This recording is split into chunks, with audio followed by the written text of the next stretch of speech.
So for anyone that doesn't know this, or if they discover this on YouTube, so I have a UK-based startup called the Roadmap MBA. We've been going for a year and a bit now, and basically it takes two forms. One is a physical textbook, which looks a little bit something like this. These have been sent to 30 different countries now, which actually I'm pretty proud of. I think that's quite cool. We've got a website, we have all the socials, we have the live streams, we have the podcasts. And actually, one of the big things that I've been working on, and the guys yesterday, we've started to do the handover for the new website. And basically what that's going to be, it's going to be like a Disney Plus, Netflix, really high top-notch quality digital version of this, but with videos that explain every single concept. And actually that's something that I'm really kind of working on. And then eventually after that, we've also got an app, which is hopefully going to come, which takes the digital website, but puts it on your smartphone. Because I think it's 86% of the world's population have a smartphone. That historically, when you launch a business, you always have something called a minimum viable product, which is basically how do you test the concept for what you want to do, improve it, learn from customers, get feedback and improve. Version 1 was actually very similar to this. It was a physical book, but I wanted to get feedback on learners. What did they think? How did I phrase questions better? That kind of thing. This, what I'm holding now, is version 2, which is the iteration of that with the whole new brand and stuff, which actually I am super proud of. Version 3 will be updated for all the digital stuff. And actually, when I start to do that, I'm going to start doing a much bigger push, because I knew I had something, much bigger kind of coming. I actually haven't been doing a sales push, but that's a conscious decision. I want to get it as good as possible. And that's kind of rolling through. But any business should really start to look at actually longer term stuff. Where do you want to be in 2 years, 5 years, 10 years? It is a bit far, I'll be honest. And one of the big things for me is that the biggest business education market in the world is the US. So with us, obviously our plan is to try and bring free business education to the world. And what I wanted to do was go investigate the market, get a feel for the culture, the background, what is it like, what is the background, what's the finance industry like, what's Silicon Valley like, etc. And you can only really do that on the ground. There's so much stuff that you can see online, but the problem is, like all social media, you only ever see what people want you to see, which isn't very useful, because as an entrepreneur or anyone in your kind of career, the whole point is to actually kind of make your own decisions on stuff. And basically we decided to link the trip with a holiday, because why not? And it was just one of those things that I wanted to kind of talk about. So I've picked 1, 2, 3, 4, 5, 6 topics from the trip, which I'm going to kind of elaborate on. It might be interesting for you or your startup or your business, or it might not, but it's just part of my journey that I look to kind of share. So the first one of the most important ones is inspiration. I put a post up one day when I was in San Francisco, and we were walking around, my wife and I, just the city and all the different districts and that kind of thing. And we came across the LinkedIn head office, and I just thought it was really cool. So I put a post up, it got 150 odd likes. And actually what was really fascinating is that based in the northeast of England, we have tech companies here, but it's a whole different league. It's arguably like the Premier League of tech in California. And just to see those companies and like experience it and be around it and stuff was pretty cool. So yeah, you got people like LinkedIn, Meta, Google, Amazon, that kind of thing. It's just super inspiring. But then likewise, there's a whole tier of, I say, regular startups, and you just see them out and about, and I think it's pretty cool. And one of the big things that any entrepreneur or any business person has to do is you almost need inspiration to kind of keep doing what you're doing. I've seen a few social posts recently of people that started a business and then kind of admit, because it's tougher than you think it is. And you often need that little bit of inspiration just to kind of think, that is the dream, that is what I want to do. And I kind of got that from the trip, and actually I believe that you would as well, should you go. And it was something I wanted to kind of mention. The next one is finance. So one of the biggest decisions that I've had to make in terms of running the roadmap and doing my job is actually, do I go out and raise money from some very nice people who would give you £1 million to then invest in stuff to get you to a certain level of profitability? But basically most startups, there's two routes. Either you bootstrap it, where you earn money, spend it, or you go out, raise finance, and you spend someone else's money, with the idea being that there's a clear goal to aim for. And actually that's the route that you want to go. But in theory, then someone else owns a proportion of your business, they have control, that kind of thing.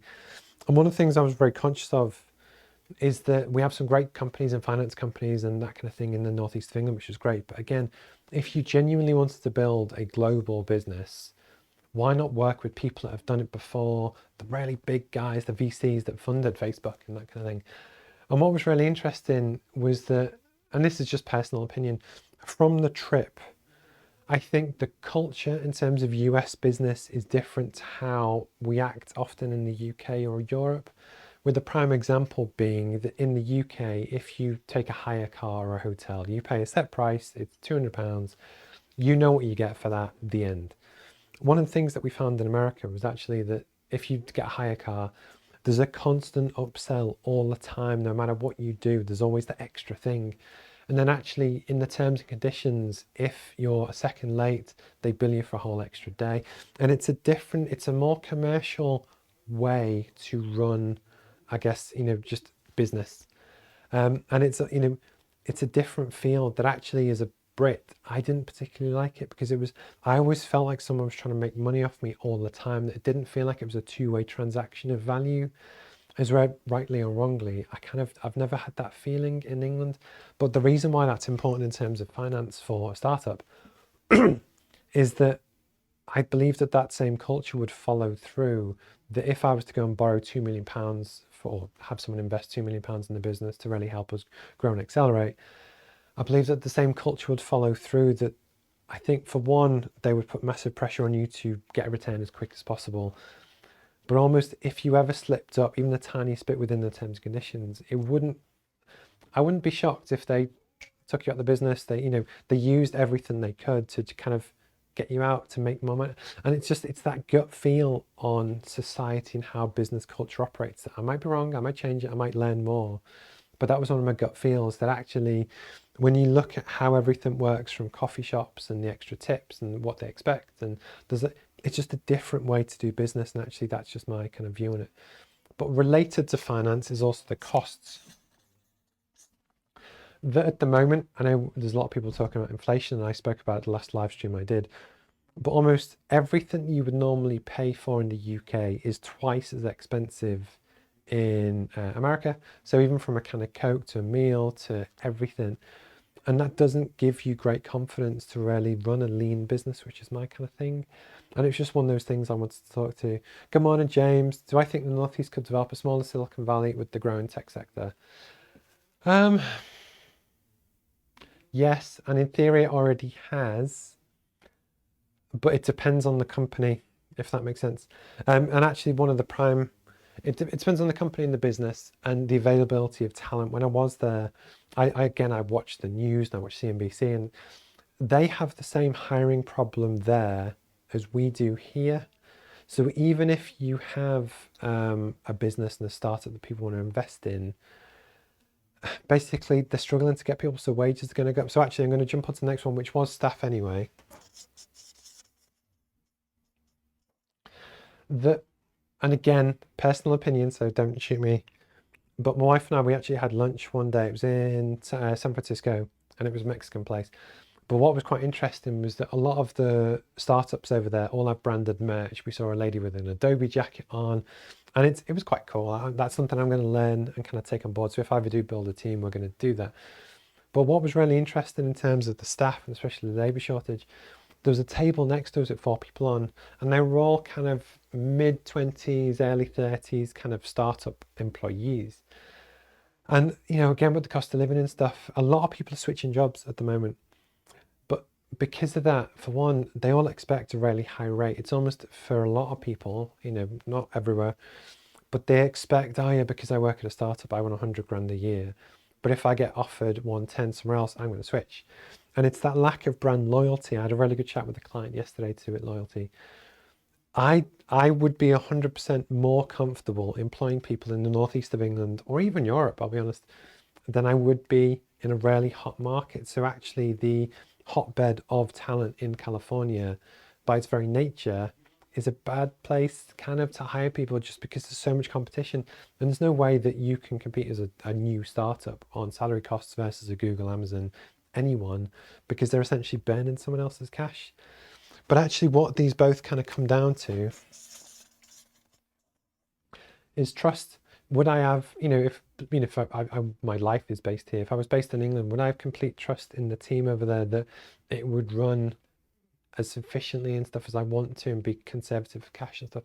I'm not entirely sure, just because the costs are so high and the staff are constantly getting poached, that actually it was something I wanted to talk about. But hopefully that answers your question. If it doesn't, please kind of drop it in. Timescales, this is really interesting.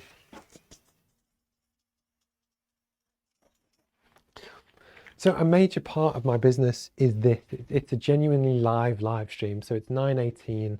I'm based here in England, and actually I'm going to grab my globe. This is something that you can't really experience unless you're there. So I know you all know what the globe looks like. So England is here, and what's really fascinating, I haven't got my world clock up, but it's 9 a.m. here, which means it's probably 6 or 7 p.m. in Australia, but it's still waking hours. And actually, although America hasn't quite woken up yet, by 3-4 p.m. today, America starts to wake up. And actually, the UK is a great place to stream from, because actually you can hit people all around the world based on when you stream. So that's part of the reason why I do an 8 p.m. session, which is to help people in America for when they're up and awake. And, it's like 10 a.m. there, but it kind of works. It's a normal time. But also I do a 7 a.m. session here in the UK, because actually for people in Australia, China, India, that's still in their working day. But what was really interesting, when you then flip across the map to the other part of the world, to the West Coast of America, if you go left towards New York, you're behind everyone else. So actually when we used to wake up at, say, 6 a.m., it was already kind of 4 p.m. in the UK. And that's 6 a.m. So it's very difficult to do business and stream as a streaming location that adds value to people in Europe, China, etc., because they're asleep or, late on. But actually, when you look at the size of the Pacific Ocean, there's almost nothing the other way until you get to Japan, Russia, China, Australia. That ironically, in terms of time zones, it's not a great place to kind of stream from. And I thought that was fascinating, because I didn't know that.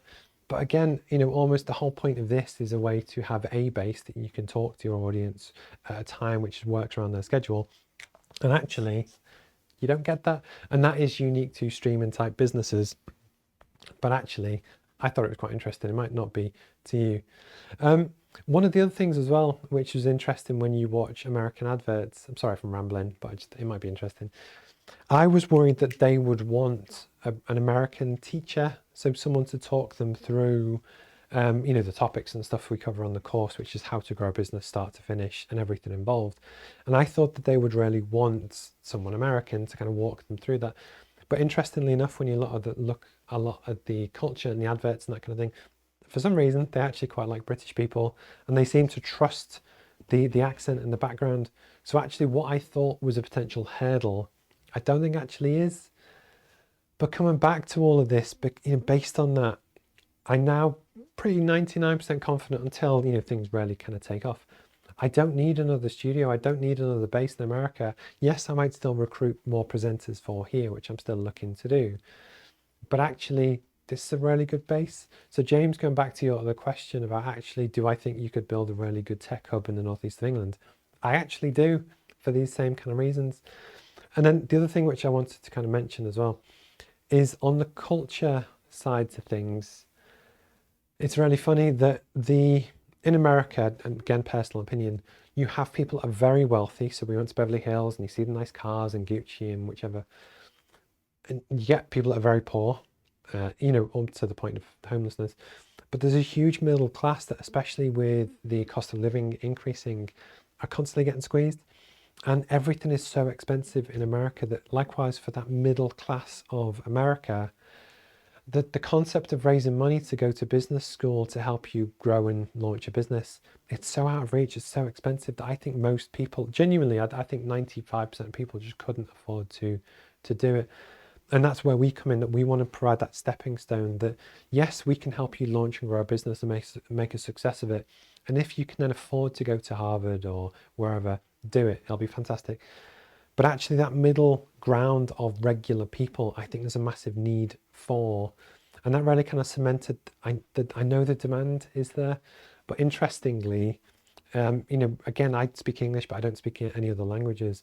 But Spanish, again, would be a massive benefit to the course. Both, yes, it is one of the biggest spoken languages in the world, but especially for the American market, you have a huge, you know, Mexican, Spanish, Hispanic kind of population that I don't want to exclude. So it might take time. But in summary, it was a really interesting trip. And then the classic thing for any kind of entrepreneur or me to decide is that what do I think will help the mission, if that makes sense. So the mission is to make business education accessible to 5 billion people. There are lots of different ways that you can skin a cat. You can make different decisions. You can raise finance, you can not raise finance, and that kind of thing. The big one for me is the cost. The cost of living was just off the charts. And actually, I'm not convinced that I could get the right team there to do what I want to do. There is the risk of finance in terms of, I think it would just be massively expensive. I am, being honest, expecting a bit of a recession soon. So there's going to be less capital available. But also based on that, the second you kind of do raise external finance, you're kind of beholden to those people because rightly so, you need to pay them back. But the whole mission to do this for free, yes, we are going to have paid tiers, but I'm worried that the pressure to pay people back and make a commercial return, because that's the whole point of why people would invest, might take it away from the mission. And that's the whole thing of why I go the route I do, which is bootstrapping it, which is 100 times harder, because actually the mission is what's really important to me, and that's what I want to do. So yeah, so that was my trip to America. I'm going to have a quick cup of coffee. If anyone's got any questions, anything, please feel free to get in touch. I do genuinely love it when people kind of reach out. And again, this is part of sharing my journey that, you know, with any business or any organization, you want to try and build trust over time. And it's that classic thing of often, even if people tune in for 5 seconds, you know, you want to still give them a good experience, good sound, good visuals, good whatever. But then likewise, you know, in terms of the business and our developments and how it's gone through, because these all get saved and go onto YouTube and stuff, you'll be able to see the journey from when we first set up the spare bedroom to where we are now to where we're going to be in a year's time. That actually it's that classic thing of when, how do I build trust that I know what I'm doing? So I just do it. I think you have far too many kind of consultants and people out there that talk the talk, but they don't actually do it and prove that they know what they're doing. So that's part of the reason why I do this as well. But at 9:24, I'm just going to grab a quick drink and then I'll crack on.